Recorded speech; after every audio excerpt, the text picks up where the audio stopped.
السلام علیکم ورحمۃ اللہ وبرکاتہ۔ بسم اللہ الرحمن الرحیم، نحمدہ نصلی علی رسولہ الکریم، اما بعد۔ تاریخ اسلام میں رسول اللہ صلی اللہ علیہ وسلم کی سیرت کا تذکرہ چل رہا تھا، اور اس سے پچھلے درس میں غزوہ احد کا پہلا مرحلہ بیان ہوا۔ غزوہ احد سن 3 ہجری، اور اسی طرح شوال کا مہینہ رسول اللہ صلی اللہ علیہ وسلم کو اطلاع ملی کہ کافر لوگ مسلمانوں پر حملہ کرنے کے لیے آ رہے ہیں، تو آپ نے صحابہ اکرام کو ساتھ لیا، 1000 کی تعداد، اور مدینہ منورہ سے نکلے۔ لیکن بیچ میں منافقوں کی سازش اور ان کی چال بازی کی وجہ سے مسلمانوں کی تعداد 700 رہ گئی، 300 منافقین واپس ہو گئے۔ احد میں آپ پہنچے، جنگ ہوئی، پہلی صورت میں مسلمانوں کو فتح ہوئی۔ دوسرا مرحلہ شروع ہوتا ہے۔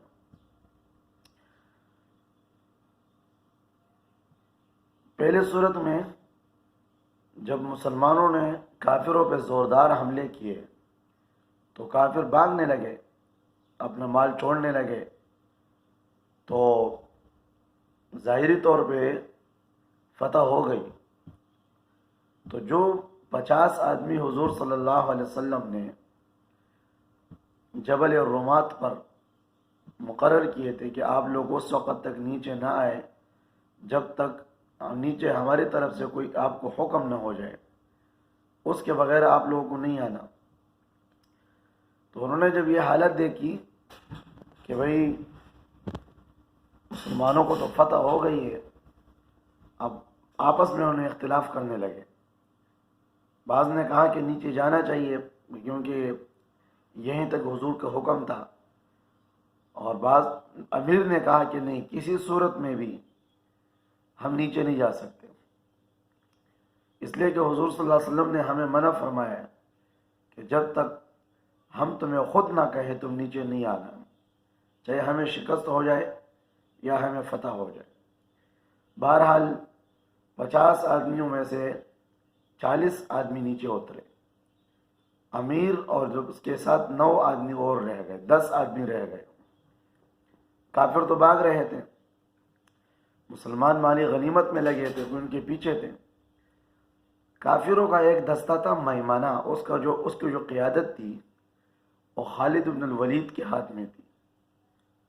تو اس نے جب دیکھا کہ پہاڑی کا وہ حصہ خالی ہو گیا، جس پہاڑی سے مسلمانوں پر پیچھے سے حملہ کرنا آسان تھا، تو اس نے وہاں پیچھے سے پلٹ کر مسلمانوں کے پشت کی جانب سے اس نے حملہ کیا، اور پہاڑی پر جو 10 آدمی موجود تھے وہ تو بڑے دستے کے ساتھ کب تک مقابلہ کر سکتے تھے۔ بہرحال انہوں نے کچھ دیر تک مقابلہ کیا، لیکن بالآخر اس 10 صحابہ شہید ہو گئے، اور یوں پیچھے سے خالد بن الولید کے دستے نے حملہ کیا، اور آگے جو بھاگتے ہوئے کافر تھے انہوں نے وہاں سے پلٹ کر حملہ کیا۔ مسلمان بیچ میں آ گئے کہ اچانک پیچھے سے بے خبری میں اور بالکل ایک غفلت کی حالت میں پیچھے سے حملہ ہوا، اور آگے سے بھی وہ کافر پلٹ کر آ گئے، اس لیے بہت سے مسلمان آپس میں ایک دوسرے سے بھی زخمی ہو گئے کہ پتہ نہیں چل رہا تھا۔ اس حملے سے مسلمانوں کو بہت بڑا نقصان ہوا، اور تقریباً مسلمانوں کے 72 بڑے بڑے قراء اور بڑے بڑے حفاظ یہ شہید ہو گئے۔ اسی حالت میں 4 آدمی حضور صلی اللہ علیہ وسلم کے خصوصی طور پہ حضور کے پیچھے تھے کافروں میں سے، ایک عبداللہ ابن شہاب اور ایک عبداللہ ابن قمیہ اور عتبہ بن وقاص، ابی وقاص اور ابی ابن خلف۔ عبداللہ ابن شہاب نے حضور صلی اللہ علیہ وسلم کو پتھر کے ذریعے سے آپ پر وار کیا اور آپ کو زخمی کیا، آپ کے دندان مبارک شہید ہو گئے۔ اسی طرح عبداللہ ابن قمیہ نے بھی آپ پر تلوار کی وار کی، جو آپ کے جس کے ذریعے سے آپ کا زرہ اور آپ کا جو خول تھا، اس کے جو کنڈے تھے وہ آپ کے چہرے مبارک میں گھس گئے، آپ زخمی ہو گئے۔ اور اسی طرح وہ عتبہ بن ابی وقاص نے بھی آپ پر حملہ کیا،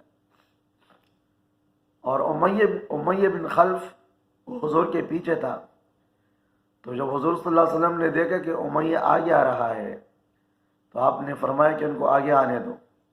ایک صحابی کے ہاتھ سے آپ نے برچہ لیا اور ایک وار کر کے اس کو مارا۔ جب اس کو لگا تو وہ چیخنے لگا، چلانے لگا، ایسا چیخا کہ جیسے کہ ایک بیل کی آواز ہوتی ہے۔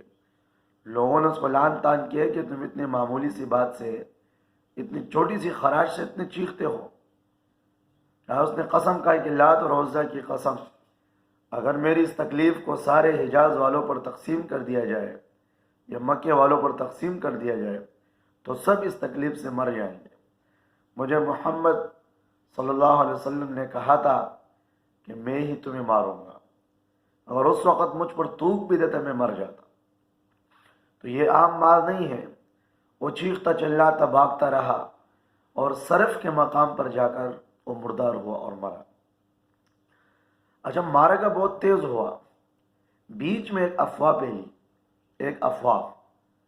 مصعب بن عمیر رضی اللہ عنہ جو حضور صلی اللہ علیہ وسلم کے مشابہ تھے ظاہری صورت میں، حضور صلی اللہ علیہ وسلم کے مشابہ تھے، زیادہ مشابہت رکھتے تھے، تو جنگ کی حالت بھی تھی، اس نے زرہ وغیرہ بھی ایسے پہنے ہوئے تھے۔ تو عبداللہ بن قمیہ نے جو سردار قریش تھا، اس نے مصعب بن عمیر رضی اللہ عنہ کو نیزہ مارا اور ان کو شہید کر دیا۔ اور یہ افواہ کافروں نے پھیلائی کہ مسلمانوں کے نبی اور پیغمبر حضرت محمد صلی اللہ علیہ وسلم وہ شہید ہو گئے، وہ مارے گئے۔ مسلمانوں کے کانوں میں جب یہ آواز پہنچی تو وہ تو پہلے سے بھی مشکل حالت میں تھے، اچانک حملہ ہوا اور اس سے مسلمان اور بھی زیادہ پریشانی میں ہو گئے۔ تین قسم کے لوگوں کی جماعت بنی۔ بعض صحابہ نے جب یہ سنا کہ حضور شہید ہو گئے تو انہوں نے وہ مدینہ منورہ کا راستہ پکڑا، واپس جانے لگے۔ اور بعض صحابہ جو اکثر صحابہ تھے انہوں نے تلواریں ہاتھ میں لی، ویسے بھی تلواریں ان کے ہاتھ میں تھی۔ انہوں نے جب سنا کہ حضور شہید ہو گئے تو انہوں نے کہا کہ ہمیں پھر جینے کا کیا مزہ۔ وہ بھی جنگ کے میدان میں گھسے اور لڑنے لگے۔ اور اسی طرح تیسری جماعت جو حضور کے قریب تھی، ان کو یقین تھا کہ حضور حیات ہے، زندہ ہے، تو ان کے ساتھ تھے، ان کی حفاظت میں تھے۔ ان کی تعداد شروع میں زیادہ تھی، پھر وہ بھی شہید ہوتے ہوتے کم ہو گئے۔ اسی دوران اس معرکے میں بہت بڑا نقصان ہوا، آپ خود بھی زخمی ہوئے۔ 9 صحابہ کرام آپ کے ارد گرد تھے جو آپ کی حفاظت کے لیے آپ کے ساتھ کھڑے تھے، اور نمبر وار آپ کے سامنے آ کر ڈال بنتا صحابی آ کر، اور سامنے سے کافر تیر برساتے، نیزے مارتے، تلواروں کی واریں، وہ صحابی شہید ہوتا۔ اس طرح چلتے چلتے چلتے 7 صحابہ کرام اس طرح ایک ایک کر کے شہید ہو گئے۔ 2 صحابہ رہ گئے، طلحہ بن عبید اللہ اور حضرت سعد بن وقاص رضی اللہ عنہ۔ یہ دونوں حضور کے سامنے تھے۔ طلحہ بن عبید اللہ رضی اللہ عنہ نے اپنے آپ کو ڈال بنایا اور حضور کے سامنے کھڑے ہو گئے، اور حضور صلی اللہ علیہ وسلم سے عرض کیا کرتے تھے، حضور آپ سر نہ اٹھائیں کہ کافروں کی طرف سے تیر اگر آپ کو نہ لگے۔ 70 سے زیادہ زخم ان کے جسم پر آئی تھی، جسم اس کا بالکل چلنی ہو گئی تھی، زخم لگ کے اس کا جسم بہت زخمی ہوا تھا، یہاں تک ان کی انگلیاں کٹ گئی، ان کا ایک ہاتھ شل ہوا۔ اور آگے چلتے حضور صلی اللہ علیہ وسلم ایک گڑھے میں جا کر کمزوری کی وجہ سے گرے، آپ بے ہوش ہوئے، تو حضرت طلحہ اور حضرت سعد رضی اللہ عنہ نے حضور کو اٹھایا اور ان کو ایک اونچی جگہ پہ بٹھایا۔ حضرت سعد رضی اللہ عنہ کافروں کو تیر مارا کرتے تھے۔ حضور صلی اللہ علیہ وسلم نے دونوں کے بارے میں فرمایا، طلحہ رضی اللہ عنہ کے بارے میں فرمایا، اگر کوئی زندہ شہید کو زمین پر پھرتا ہوا دیکھنا چاہتا ہے کہ زمین پہ ایک زندہ شہید ہے اور حضرت طلحہ ہے، اپنے بھائی کی مدد کرو، یہ شہید ہے۔ تو ابو بکر صدیق رضی اللہ عنہ بعد میں فرمایا کرتے تھے کہ طلحہ کے احد کا جو واقعہ ہے، اس کا جو سہرا ہے، اس کی جو زینت ہے، اور سب کے سب حضرت طلحہ کے خاتے میں ہے، اس کا سہرا حضرت طلحہ کے سر پر ہے۔ اور آپ نے فرمایا سعد کے بارے میں کہ سعد ارمی ارمی یا سعد فدا کا ابی و امی، کہ سعد مار، تیر مار، میرے ماں باپ تجھ پر قربان ہو۔ اور آپ نے فرمایا کہ اپنے بھائی کی مدد کرو، ان کو تیر پکڑاؤ، وہ بڑا نشانہ لے کر مارا کرتے تھے۔ ایک کافر نے ایک عورت کو نیزہ مارا تو اس کی وجہ سے اس عورت کا جو ہے پردہ کھلا، تو حضور نے فرمایا کہ اس کافر کا نشانہ لے کر اس کو مار دو۔ سعد ابن وقاص رضی اللہ عنہ نے ان کا نشانہ لیا اور ان کو نشانہ لے کر ایسا مارا کہ وہ گھوڑے سے نیچے گرا، اور گرنا بھی بڑا عجیب تھا کہ گرتے ہی اس کے شرمگاہ کھل گئی۔ حضور صلی اللہ علیہ وسلم ہنسے، آپ اتنے ہنسے کہ آپ کے دندان مبارک نظر آ گئے، اتنے زور سے ہنسے۔ 72 آدمی شہید ہو گئے۔ حضرت حمزہ رضی اللہ عنہ وہ بھی شہید ہو گئے۔ ان کی شہادت کا قصہ، ان کی شہادت کا واقعہ آگے جا کر انشاءاللہ جو وحشی ہے ان کے اسلام کے موقع پر انشاءاللہ بیان کریں گے۔ لیکن خلاصتاً یہ کہ حضرت حمزہ رضی اللہ عنہ بھی شہید ہو گئے، ان کے ساتھ بہت زیادتی ہوئی اور ان کا جو ہے بالکل مسلح کیا گیا، ان کے ناک اور ان کے کان کو کاٹا گیا، ان کے سینے کو چیر کر ان کے کلیجے کو نکالا گیا۔ تو حضور صلی اللہ علیہ وسلم کو ایک جگہ پہ لے جایا گیا، بالکل محفوظ جگہ میں، پہاڑیوں کے بیچ میں ایک غار سا، تینوں اطراف ایسے پہاڑ۔ ابو سفیان آیا، اس پہاڑی پہ چڑھا اور اس نے اعلان کیا، حل فیکم محمد، حل فیکم ابن ابی قحافہ، حل فیکم عمر بن الخطاب، کیا تم میں محمد ہے صلی اللہ علیہ وسلم؟ کیا ابو بکر زندہ ہے؟ کیا عمر زندہ ہے؟ تو حضور نے فرمایا کوئی جواب نہ دو۔ انہوں نے زور سے نعرہ لگایا، اعلو حبل، جیو حبل۔ تو حضور نے حضرت عمر رضی اللہ عنہ سے رہا نہ گیا، تو حضور نے فرمایا کہ چلو آپ جواب دینا چاہتے ہو، جواب دو۔ تو جب اس نے کہا کہ اعلو حبل، تو آپ نے فرمایا کہ جواب دو، اللہ اعلی و اجل، اللہ بلند ہے، اللہ سب سے بلند ہے۔ تو ابو سفیان نے جب سنا تو اس نے دوبارہ نعرہ لگایا، لنا العزا ولا عزا لکم، ہمارے پاس تو عزا ہے، عزا بت، خدا، ان کا بنایا ہوا، تمہارے لیے کوئی عزا نہیں ہے۔ تو آپ نے فرمایا کہ عمر جواب دے دو، اللہ مولانا ولا مولا لکم، اللہ ہمارا ساتھی ہے، اللہ ہمارا دوست ہے، تمہارا کوئی مولا نہیں ہے، تمہارا کوئی ساتھی نہیں ہے۔ تو انہوں نے کہا کہ اچھا تم زندہ ہو؟ تو ہاں، آپ نے فرمایا ہاں، حضور بھی زندہ ہے، ابو بکر بھی ہے، عمر بھی ہے۔ ان کی سوچ یہ تھی کہ جو بڑے لیڈر تھے، مسلمانوں کے بڑے تھے، وہ سب اس معرکے میں مارے گئے، لیکن ان کی سوچ غلط تھی۔ ابو سفیان نے کہا کہ بدر میں اور آج کے دن ہماری دن برابر ہو گئے، میں نے کسی کو مسلح کرنے کا حکم نہیں دیا، لیکن جنہوں نے اس طرح کیا میں اس پہ ناخوش بھی نہیں ہوں، میں اس پہ ناراض بھی نہیں ہوں۔ اگلا مرتبہ تمہارے ساتھ پھر بدر میں ہوگا، اگلے معرکے میں پھر دیکھا جائے گا۔ بہرحال وہ چلے گئے۔ حضور صلی اللہ علیہ وسلم اپنے صحابہ کو لے کر شہداء کے پاس آئے۔ آپ کو جب اطلاع ملی اور آپ نے حضرت حمزہ رضی اللہ عنہ کو جب دیکھا، ان کی حالت دیکھی، اب بڑے غمگین ہوئے۔ کہیں 2 سال تک تقریباً آپ غمگین تھے، ہمیشہ ان کو یاد کیا کرتے تھے۔ تو ان کی بہن صفیہ، حضور نے فرمایا کہ حضرت زبیر رضی اللہ عنہ کی والدہ، حضرت زبیر سے فرمایا کہ زبیر اپنی والدہ کو روک دو حمزہ رضی اللہ عنہ کو دیکھنے سے، کیونکہ ان کی حالت ایسی ہوئی تھی۔ تو جب ان کے پاس حضرت زبیر رضی اللہ عنہ گئے کہ آپ نہ دیکھے، تو انہوں نے کہا کہ میرا جو بھائی ہے اللہ کے راستے میں شہید ہوا ہے، مجھے فخر ہے اس پر۔ وہ آئی، انہوں نے حضرت حمزہ رضی اللہ عنہ کے پاس آ گئی، کہا کہ میں اللہ کا شکر ادا کرتا ہوں کہ میرے بھائی اللہ کے راستے میں شہید ہو گئے۔ اچھا، اس کے بعد حضور صلی اللہ علیہ وسلم نے حضرت حمزہ رضی اللہ عنہ کے بارے میں فرمایا کہ اگر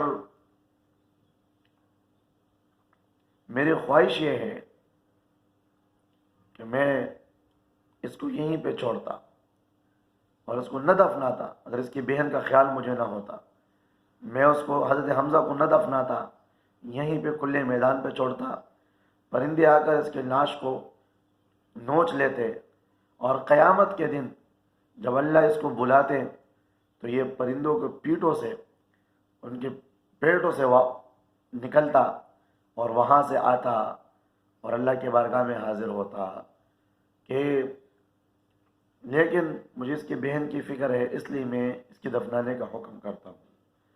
احد کے میدان میں ایک جگہ پر ان 72 شہداء کو وہاں دفنایا گیا، مدفن شہداء احد، جہاں وہ شہداء احد مدفون ہیں، آج بھی ان میں نشان لگا ہوا ہے۔ لوگ جاتے ہیں عمرے کے لیے، حج کے لیے، ان کی زیارت کے لیے جاتے ہیں۔ ان میں تقریباً جو 72 صحابہ اکرام شہید ہوئے، ان میں 6 صحابہ اکرام مہاجرین سے تھے، اور باقی تقریباً 41 خزرج سے تھے یا خزرج سے، اور 25 یا 26 اوس قبیلے سے تھے، یا اس کے برعکس۔ حضور صلی اللہ علیہ وسلم وہاں سے واپس ہوئے اور مدینہ منورہ واپس آنے لگے۔ راستے میں مدینہ والوں کی محبت دیکھیں، ان کے بارے میں تو کیونکہ مدینہ منورہ یہ خبر پہنچ چکی تھی کہ حضور شہید ہو گئے۔ بنو دینار کی ایک عورت وہ سامنے سے آ رہی تھی، دوڑتے ہوئے آ رہی تھی احد کے میدان کی طرف۔